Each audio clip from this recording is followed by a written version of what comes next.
Ngiyayikhetha igumgedlela inkosi enkulu Bombela sitimela samampondo babamkhulu mkhulu phakade ami. Zaphelela zonke izinhlelo zohambo lwakhe lokugcina uShembe olubheke khona emseleni. Lolu hambo phela laluzothathwa ngazo izinyawo kusukwa khona obonjeni. Njengoba umzila wesitimela wawuqhubeka phela ubheke eGolela. Leso sitimela esasikade sigijelwe wuye uMngoma elibhekise kwelaseSwazini. Awusekho umzila wesitimela oqhubekayo obheke emseleni. Uphoqa ukuthi kuhanjwe ngazo izinyawo. Lolu hambo lukaShembe lwalunzima kakhulu futhi luyingozi njengoba nazo iziqiwi zazingabiyiwe. Nawo amabhubesi izingwe izindlovu ezaziziyaluzela isinoma ikanjani. Yonke le ngcindezi yengozi eyayithathwa wuye uShembe wayenzela yona amaNazaretha phela ayiphendukile emseleni kufanele ukuba abhabhadiswe. Lwaqala lolu hambo olubheke enyakatho ngakho ukuthi badlule khona emzini kaMabuyakhulu bevalelisa. Badlula nasemzini wakwethabethe ilapha bafike baphumula balala khona. Ngawo uLwesibili bavuka ngakusasa ngoLwesithathu ekuseni baqala balithatha lolu hambo bawela umfula umkhuze bebheke khona emseleni. Bahamba imini yonke kwaze kwahlwa kwaba sebusuku base belala ehlathini. Kulawo mahlathi ababelele kuwo kwakukhona yonke inhlobo yezilwane kubalwa nawo amabhubesi. Ilapho uShembe ayengalali khona ebusuku ebase umlilo egade bona abantwana bakhe amaNazaretha ayehamba naye. Ebuye sezwakala ehlabelela eshaya lona ugubhu lwakhe ebusuku. Kwaphinde kwasa ngakusasa ekuseni ngoLwesine kwabanzima kakhulu behamba imini yonke bengawatholi ngisho amanzi. Base bekhathele kakhulu futhi belambile behamba beshiyana naye uShembe ibanga. Kodwa uma bekhuluma uShembe wayebezwa. Wabezwa kangalesi sikhathi bekhala kakhulu ngako ukoma. Besho nokusho ukuthi sizocela amanzi emzini esiwubonayo.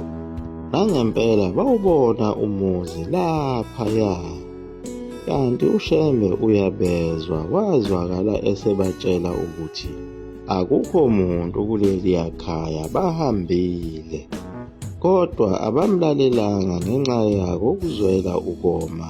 Baqoka oyedwa phakathi kwabo ukuthi akaye kuloya muzi. Nangempela wahamba lo ababemqokile waze wafika kuloyo muzi. Wazungeza umuzi wonke kodwa akaze athole muntu. Wabuya esezobatshela ukuthi akukho muntu kuleliya khaya. Ilapho uShembe wazwakala esebabaza esethi, "Awu nina abantu abamnyama, niyokholwa nini? uNkulunkulu uphakathi kwenu kodwa aniboni." Bahamba kwaze kwahlwa ngalo ilanga langoLwesine. Kwathi uma sekumnyama kakhulu enqamula phakathi ehlathini, uShembe wabonakala esecezuka endleleni.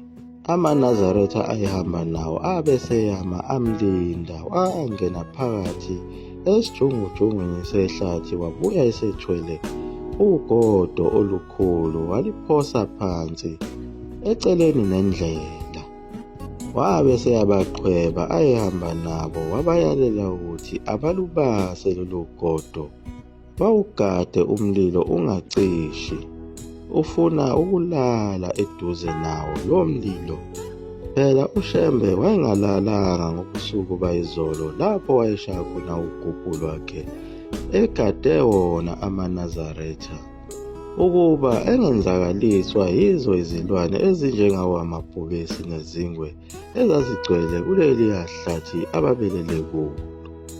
Kwaze kwasa ekuseni ngakusasa sekunguLwesihlanu washesha ukuvuka uShembe ekuseni kakhulu, wazwakala esehlabelela esengena indlela.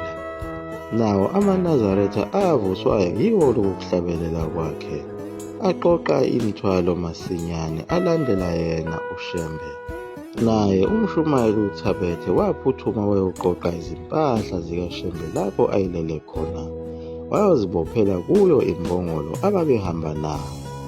Wathi uyayibamba uThabethe imbongolo yabaleka ngenxa yokuthi base behambile phela abanye belandela uShembe, yena esele ngemuva. Ekugcineni waze wakwazi ukuyibamba, wayithwesa umthwalo, waselanda nowakhe futhi umthwalo. Wayesecasuke kakhulu uThabethe, khathele elambile omile, eseshiwe nayiwo amaNazaretha ngemuva. Ecasulwe nayiwo ukuthi uShembe akabavusanga, uvele wasuka wangena indlela. Wahamba uThabethe waze wabafica ayehamba nabo kanye naye uShembe. Bahamba ibanga elide, yilapha baze bagcina sebethola khona isitolo. Bafike bacela amanzi, bagcina sebethole nalo itiye kuso lesi sitolo. uShembe wabe sehlala buqamama, waqhela kubo.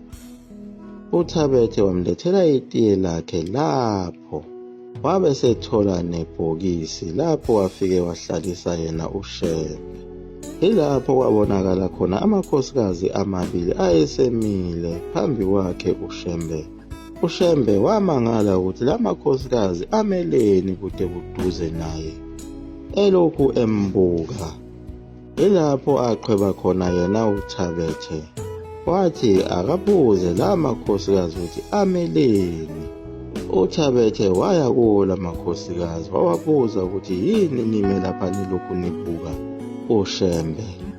Yilapho la makhosikazi abe seyichaza le ndaba ukuthi njengoba sime lapha nje simangele, ngoba besilokhu sihlushwa yiphupho elifanayo. Sibona ndoda thizeni kuleli phupho ebigqoke izembatho ezifana nalezi zembatho ezigqokwe yile ndoda. Ibigqoke nesigqoko esimhlophe ekhanda, imile phambi kombhoshongo. Akukhona ukufana kwabantu nale ndoda besiyibona ephusheni. uShembe wayalela uThabethe ukuthi akayothatha isithombe sakhe. Ebhokisini lakhe uShembe abakhombise isithombe sakhe lapho wayemile khona phambi kombhoshongo osekuphakameni, ngesikhathi ibandla liphuma liya entabeni enhlangakazi. Wafika naso leso sithombe uThabethe wakhombisa la makhosikazi, ethuka kakhulu la makhosikazi, asho kanye kanye athi yebo yiyo le ndoda esiyiphuphile, nanku nalombhoshongo siyawubona. uShembe wabe sethi ninenhlanhla makhosikazi, inkosi inibusise, nimbonile uNkulunkulu. Ajabula kakhulu amakhosikazi angena indlela. uShembe waphendukela kuwo amaNazaretha wakhuluma kuye umvangeli ucebisa, wathi ngikhathazekile kakhulu ngoba anginaye umuntu oshumayelayo. Nganigcoba ukuba nishumayele, kodwa manje nihlala emathempelini, nilibele yiko ukuzondana. Abantu abangathandani abayi ezulwini. Anisibo abashumayeli abafana noJesu. uJesu wayehamba yonke indawo eshumayela waze wadlula emhlabeni.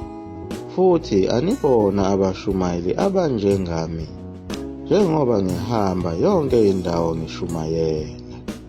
Uma senginishiyile emhlabeni, inkosi esengiyigcobile iyogcoba amakhosi ukuze abe abashumayeli ezindaweni zawo, afundise abantu ukugcina isabatha njengaye uDavide noSolomoni.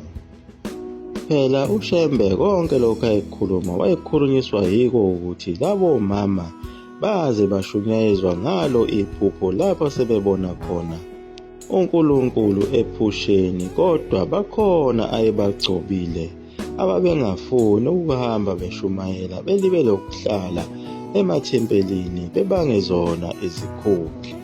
Yiko kanye lokho kwakucasule yena uShembe ukuthi seweze wafika kulo leli zwe kodwa kunabantu abangamazi. Kodwa yena uMbazini wayenze umsebenzi omkhulu phela wokushumayela khona emseleni endaweni eyikude kakhulu ngoba phela yayisemngceleni wayo iMozambique. Liyaguqa lapho iphumgedlela mzulu amafufu omkhulu 20 Mneso wekode.